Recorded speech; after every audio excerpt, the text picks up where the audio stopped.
Hi, I'm Bob Herbert. Welcome to OpEd.tv. There is something very wrong with a political system that requires congressional candidates to spend as much as 80% of their time raising money rather than addressing the issues that are important to the American people. But the uncomfortable truth is that the concerns of ordinary people, those who are middle class or poor, have almost zero effect on national policy. Big money is pretty much the be-all and end-all on the issues that really matter.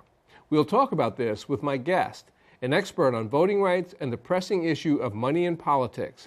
He's Ian Vandewalker, a lawyer and counsel in the Democracy Program at the Brennan Center for Justice here in New York. Ian, thanks for coming by. I appreciate it. Thank you for having me. So let's start by explaining the Supreme Court decision, Citizens United, back in 2010, and the changes that it has brought to the way we finance elections in this country. Talk about that. Right, so Citizens United was decided about 5 years ago. The decision itself allowed corporations, and by extension unions, to spend directly on elections. Before that, they had to sort of have these separate PACs, these funds that could do that. In doing that, in the course of doing that, the court said, look, the only constitutional reason to regulate money in politics is corruption. Right? Concerns about equality or about certain kinds of interests having too much say in the process because they have more money than others, those aren't allowed. The only thing you can be doing is regulating corruption. And along the way it said, look, this sort of independent spending that corporations can do if they spend directly on elections, that's not corrupting because it's not directed by a candidate. A candidate isn't saying do this, spend on this, and spend on that. The corporation itself or the outside group itself is just doing the spending. So it's not going to corrupt anybody because the candidates don't control it. So and corporations and unions can't contribute directly to candidates. Right. They can't write a check to a candidate and say, here, this is for your campaign fund. But they can go and buy an ad that says, vote for that candidate. Or they can give money to a super PAC or another kind of group that collects money together from different sources and goes and buys those ads. And the other thing the court said was, it's not a concern. All of this kind of outside money that we're allowing to happen is not a concern because it'll all be disclosed. And in the days of the internet, everybody will know where all that money is coming from. But the court was wrong on both of those fronts. This outside money isn't truly independent. The candidates can control it in significant ways. And there's vast amounts of dark money, that is money that's spent by organizations that don't reveal their donors in the system today. So explain why it's not independent, because they're not supposed to be. If the corporations or other groups are contributing in support of a candidate, they're not supposed to be coordinating their activities with the candidate's campaign. So why isn't that happening? Right. So, first I'll say, as it turned out, a lot of people were worried after Citizens United that corporations would spend enormous amounts of money on politics. That didn't happen, or at least it didn't happen in a way that we can see. What happened is super PACs and these outside nonprofits, these dark money groups, are spending all of the outside money. Now Can you explain what a super PAC is? Sure. A super PAC is a committee, a political committee. PAC stands for Political Action Committee. That can take contributions of unlimited size, right? Candidates can only take contributions of limited size, $5,200 per donor. But a super PAC can take a donation of $1 million, $100 million, or $1 billion, and it can spend unlimited amounts on elections, again, as you said, as long as it's not coordinated with the candidate, where that has this very specific legalistic meaning as to what coordination is. Essentially, it means the candidate can't tell that group, buy this ad on this day saying X, Y, and Z. But beyond that, they can fundraise for the group. They can send their staff over to run the group. They can tell the group what to do in public messages. They can take out an ad saying, I want my super PAC to do X, Y, and Z. So they can essentially determine what happens. Right. And that means that those unlimited contributions to that outside group, whether it's a super PAC or a dark money nonprofit, are, in a sense, can be as valuable as a direct contribution to the candidate. Now, direct contributions we've strictly limited. We've said $5,200 and no more. But this outside money is completely unlimited. So it's there's very not much of a distinction here. So they're allowed, since Citizens United, these corporations, other similar groups, are allowed to contribute tremendous amounts of money. They're allowed to do it in a way that the candidate would like them to do it. Right. So there's not much difference between that and actually contributing directly to the candidate. Right, and I mean, in some sense, it's become this distinction without a difference. I mean, there are legal loopholes. There's sort of red tape that they have to stay on this side of this line. Right, there are things that they can't do. Right. But there's so much cooperation and sort of choreographing that happens that it makes you wonder whether the contribution limits really have any effect anymore. Now, you mentioned dark money. What's that? Right, so dark money is money spent by a group that doesn't reveal its donors. One of the vehicles they use for this is an entity set up a long time ago by the IRS called a social welfare nonprofit. And was supposed to be something that improves the welfare of the community. It could be a pet shelter or a veterans, aid group or anything like that. So the IRS recognizes this type of entity, and what happens is these entities are now used to accept, again, unlimited contributions that they then spend as much as they want on politics. They can they can spend $100 million on political ads in a race if they want to, and they don't have to reveal their donors. So the federal campaign finance system is premised on disclosure. You have to disclose everything. Anywhere the money comes from, unless it's a donor of $200 or less, has to be listed on a report somewhere, and that report is made public and everybody can know about it. But now we have this sort of shadow system of nonprofits that can spend unlimited amounts and nobody knows where the money is coming from. It could be coming from the candidate's mother. It could be coming from somebody who wants something from the candidate in terms of legislative favors. We just don't know. What's the rationale for permitting this kind of dark money, for allowing a shield to be placed between the public and the people donating to political campaigns? Well, the important thing to recognize is that nobody sat down and said, this is the system we should have. The Supreme Court sort of disrupted legislation passed by Congress with Citizens United and other decisions, and Congress and the Federal Elections Commission never went and fixed those holes. So nobody said we should have dark money, but it was kind of this collateral consequence of things that the Supreme Court did. It's never been prohibited. And it's never been fixed. And there are sort of forces in Congress who now think that it's a good thing to not have this kind of disclosure, that people should be able to spend hundreds of millions on elections and not have to stand up in public. And their rationale is what? Well, their rationale is that they'll be criticized if their identities are public. I mean, essentially, that's what they say. They say, right. Look, Harry Reid stands up on the Senate floor and he attacks the Koch brothers for spending money on elections. People should be able to spend money to influence elections and not have to face public criticism for it. I mean, that doesn't sound very American to me. I think we should have a public debate and everybody should stand up for their positions. But that's the defense of non-disclosure that you hear. Now, there's been obviously a great deal of controversy since the Citizens United decision. We have big money in politics before. It's getting larger and larger. The amounts are getting larger and larger every year. Why should ordinary citizens, voters or potential voters, be concerned about this? What's the potential impact, positive or negative, actually? Right. I mean, the potential impact is, the worst case scenario is a sort of hijacking of the American political system by the few who can afford to spend the most. Right. I mean, we have a democracy, right? We elect representatives to go to Washington and they represent us. We don't pass our own laws. We elect people who pass laws for us. And so those people are supposed to be responsive to the people that they represent. One of the ways, the main way we do that is by voting for them and voting them out of office if they get it wrong. But there are other ways, of course.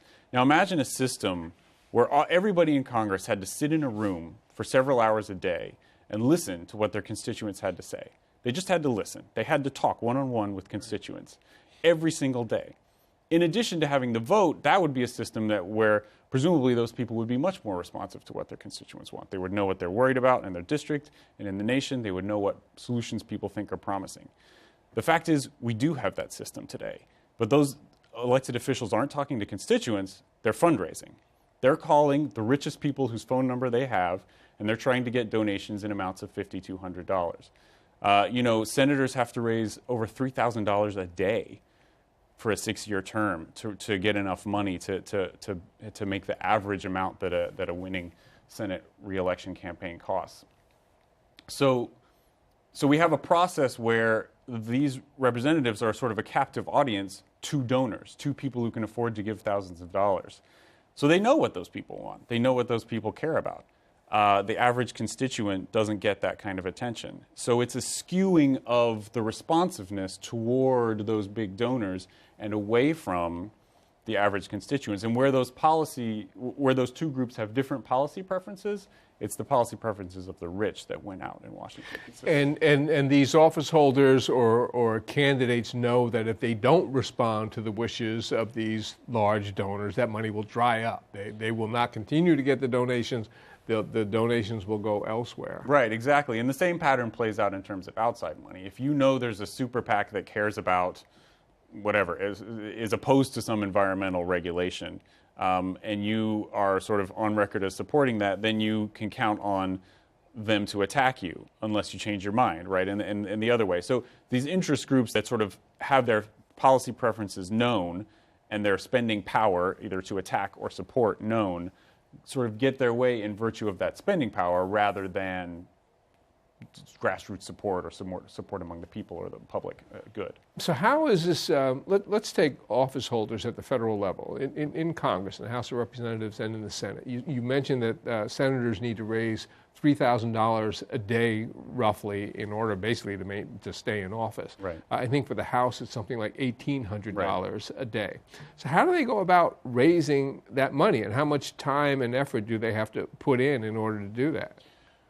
So there are different estimates out there. I've seen estimates of 50%. I've seen estimates of 70% of their day spent dialing for dollars. We also know that they go to these big ticket fundraisers where you get a plate of food for $5,000.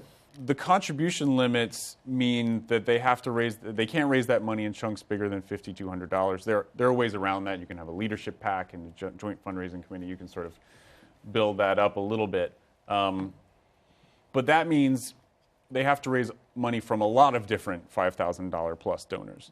Now, only the sort of richest, people can afford that level of support, even though it's not as high as some people can afford. And so it does force them to spend a lot of time talking to people who can afford these multiple $1,000 donations. If they have to spend half their time raising money, and I think they're not supposed to raise money from their offices on right. Capitol Hill. That's Is that against correct? The law, yes. So what do they do? They all go across the street to these call centers. Both the parties have these call centers, and they sort of scuttle across the street and sit in these windowless rooms for hours a day. And I mean, to a person, they all say that they hate doing it, but they have to do it, or it's a matter of their political survival. Unless they're they themselves are millionaires and can afford to spend their own money on their campaigns. There's no other way. Very few voters realize this is happening.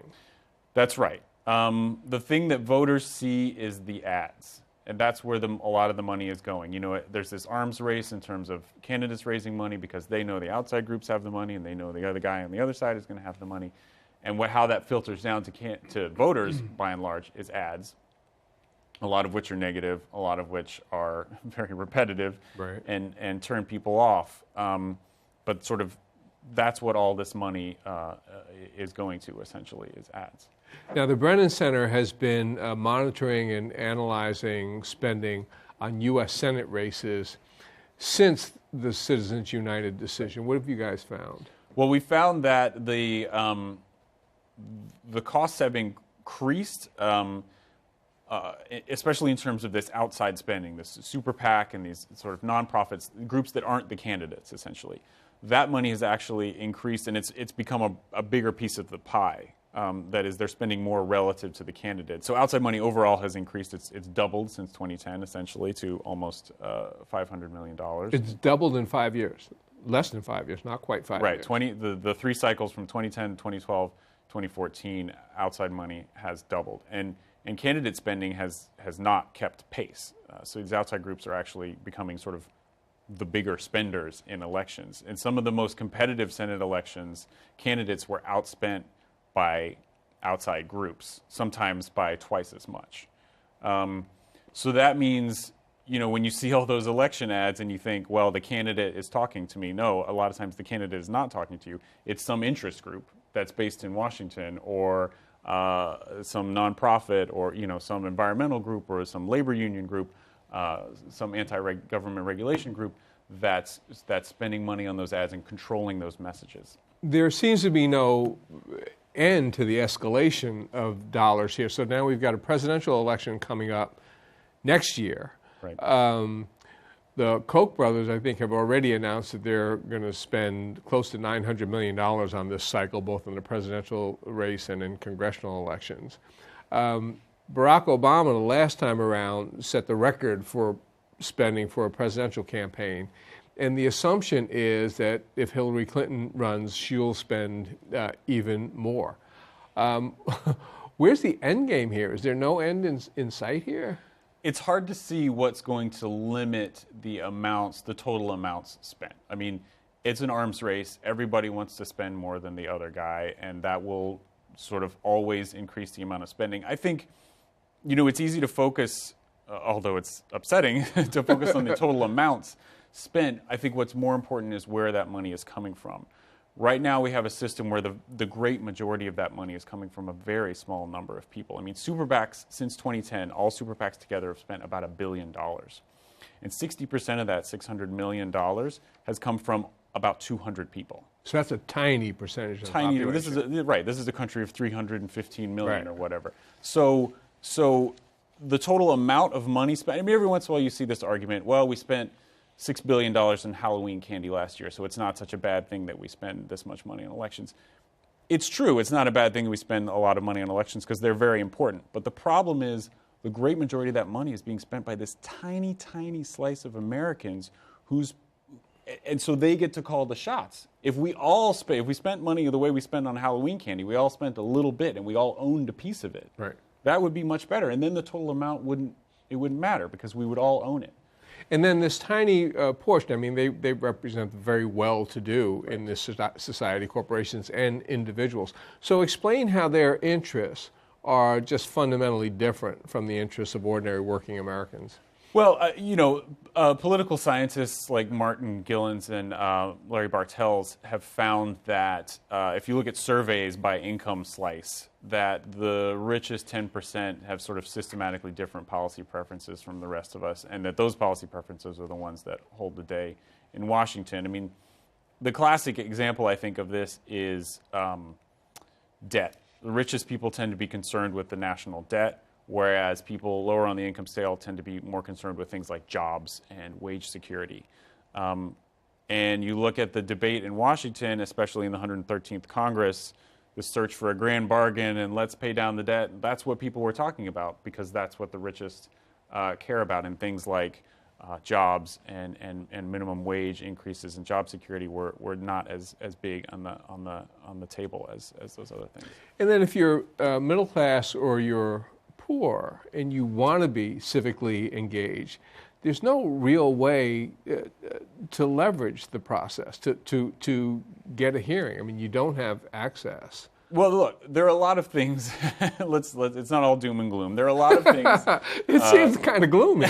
It's pretty gloomy right now, but there's hope for the future. There's a lot of things that poor and middle class people can do. Organizing, getting together. I mean, the thing about some of these political action committees and super PACs is small donations can make up a super PAC too. You can raise millions of dollars with small donations. And one of the policy proposals that the Brennan Center favors is a public financing of elections with a small donor match. The idea there being, the average person can maybe afford $50, maybe $100 to give to the candidate of their choice. If public money matches that with a multiplier, say 5 times more or 10 times more, now that very small donation becomes worth, $1,000, $1,500 to the candidate. They can, instead of sitting in that room and calling the richest people that they have the phone numbers of, they can go to their district, talk to constituents, raise money in those small amounts, and it's still meaningful. And they can run a meaningful campaign based only on small donors without taking that big special interest money. How do you begin if ordinary citizens are involved in doing something like that? What kind of steps do you take to get started? Well, look, there are systems like that in place around the country. New York City has a small donor multiple match system. Several states, Maine, Connecticut, and Arizona, have different kinds of public financing systems. This is legislation that can be passed at the state level. But if you were an area where you didn't already have public financing available, but you were interested in it and you wanted to be engaged, how do you begin to go about getting this established in your area? Right. There are groups that are working on this. There are organizations working on this. This is becoming, the issue of money in politics, I think, is becoming more and more in people's minds. You know, vast majorities of people, when polled, say that the system of money politics is wrong. And people are coming together and they're organizing. There are existing sort of good government groups that are working on it now. The Brennan Center, we don't do organizing, but we work with organizations that do organizing. Go to our website, you'll find policy proposals, you'll find ways to take action. There are things and there are people in Congress that know that this is an important issue and that are working on it with federal legislation. So there's a range of things, including talking to senators and presidents who will pick the next Supreme Court justice, because we're not going to have the Supreme Court we have now forever. When you went to law school, did you imagine you'd be doing this kind of work? You know, I didn't. It wasn't on my radar at all. It's become, as I just said, a bigger issue generally, and it's become something where you see it stymie change and reform and sort of common sense solutions so much of the time because of the influence of big money in politics. If you could craft the kind of campaign financing system you'd like to at the federal level, what would it look like? Well, number one, there would be disclosure across the board. Everything would be disclosed, except for, of course, small contributions. Right. I think we should have, there would be limits on the ways that candidates and outside groups can coordinate. As we talked about before, if you don't have that, then contribution limits become meaningless, and I think we need contribution limits. And there would be public financing for at least for congressional races, so that a candidate for Senate or for Congress could run a meaningful campaign, a competitive campaign, raising money only from small donations from people in the district, actual constituents. We've had all this discussion for the longest time about the Citizens United decision, that ruling.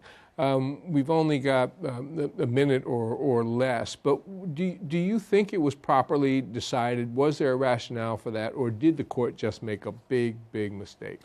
I think the court definitely made a big mistake. I think that, the rights of corporations and the wealthy to spend tons of money in elections, this is not what the court should be protecting. The court should be protecting the ability of democracy to work for everyone, to be democratic, to represent the interests of the public. Ian Vandewalker, thank you so much for coming in. I really appreciate it. Thank you. It's good to be here. We'll be back in a moment with a final word.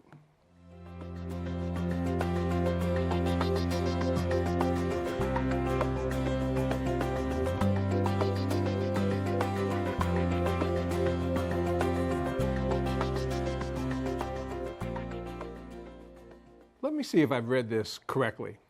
According to a recent international study, more than 50% of 16 to 22-year-olds would rather give up their sense of smell than their laptops or cell phones.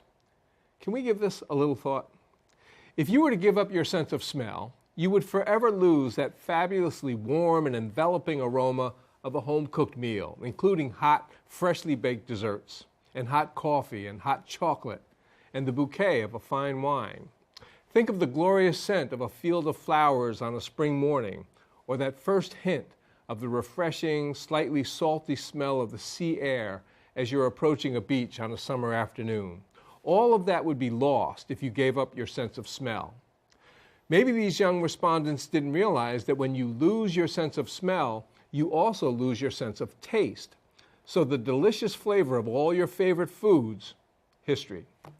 These are all pleasures that I am not about to give up for the sake of an iPhone. That's all for now. See you next time.